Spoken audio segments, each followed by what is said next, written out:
how did you overcome your own issues? Because I was reading your book and the first chapter is about stammering. Yeah. And I remember you mentioning that you used to stammer and couldn't even say one sentence completely. I couldn't say my name. You couldn't say your name. No, I couldn't. And when was that? As a child. And till when that went on? Going on.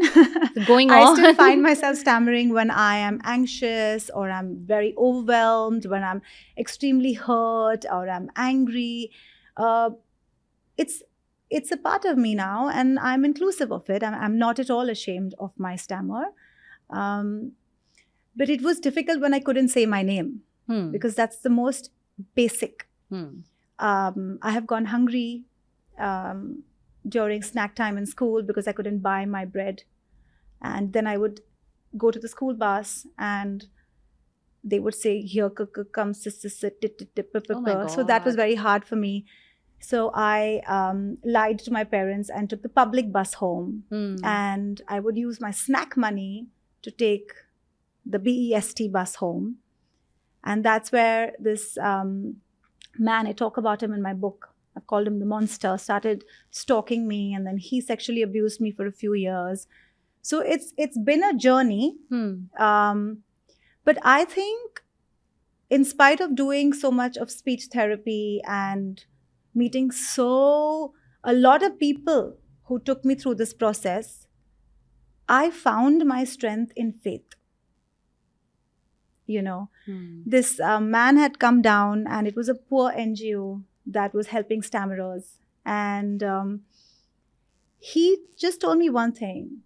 He said, I can teach you all the techniques there are, but what I need you to do is have faith in yourself, have faith in me, and have faith in the divine. And shortly after that, I found my path, the art of living, my spiritual master, Sri Sri Ravi Shankar Ji. And that's what really anchors me even today. Because I have something to hold on to and something that's holding on to me. Right. Constantly. That's beautiful. Yeah. So were there any techniques that you used to overcome stammering or your speech issues? Was there any work you had to put in? So I'm not qualified to teach techniques because I'm not a speech therapist, but your speech is directly correlated to your state of mind, which completely depends on your breath. So when you learn to navigate your breath and do pranayama, do some mindfulness practices, you automatically go into a state of calm. Right. And then your speech also calms down because your thought processes calm down. So you're not thinking faster than your tongue can cope up with. There's a balance. Right. So you mentioned about stammering and that affected your confidence and self-esteem, and you couldn't be in a group or a social setup without feeling less about yourself, right? Yeah. But there are a lot of people out there who battle with self-image issues of different kinds. Yeah. It could be because of their body or because of their skin, their hair, balding issues, or just they're not loving themselves enough for how they look or how they are. Yeah. What would you tell those people to do, and how could they overcome their body image issues? It all begins in your mind. For me, even my speech is dependent on my mind. It depends on how I'm feeling that day. Am I high on energy? Am I calm? Am I accepting of who I am? We're all taught to chase perfection. Be perfect, look perfect, speak perfectly well, don't make a mistake. Like even now I'm thinking I should not say something that's incorrect while I speak to you. Right? So this is a conditioning that we have. And somewhere our flow of life is affected. And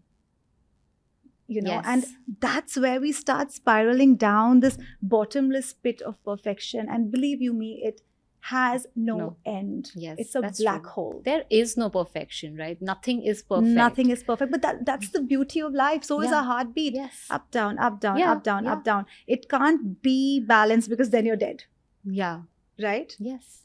So I think accepting your imperfections, and I'm using the word only because of a lack of a word. There is so much beauty to it. Yes. And when we can accept ourselves wholly and fully for who we are,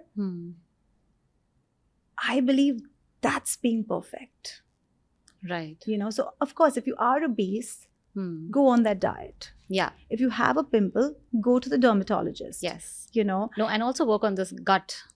Gut. A lot of your skin issues gut, stem from skin your gut issues, mental health issues, inflammation. anxiety. Yes. A lot of it comes from your gut. Yes. So take the help, but also work on keeping your mind calm, aligned.